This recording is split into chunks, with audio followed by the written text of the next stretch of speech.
We start your top story in Douglas County tonight. A couple there hospitalized Sunday night after dangerously high levels of carbon monoxide were found inside their home. A 47-year-old woman called 911 believing she was having a heart attack and said her 49-year-old husband was having a seizure. Dispatchers suspected the symptoms were from carbon monoxide and told them to leave the house.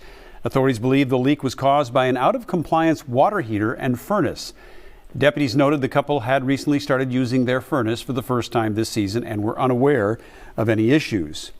At the same time, the Minnesota State Fire Marshal's Office is launching a major campaign to give out free carbon monoxide alarms in 8 communities and encouraging everyone to measure and make sure they have them, calling CO the hidden monster. As our Rob Olson explains, these detectors aren't really that expensive. Well, I'm going to talk about how the monster, silent killer, got my 2 youngest.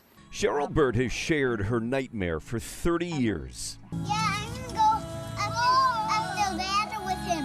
How she lost her 2 youngest sons, seen in this video produced by the Minnesota Department of Public Safety, to carbon monoxide poisoning in early 1996. Let's say we turned our furnace on maybe the end of October, and our incident happened in January.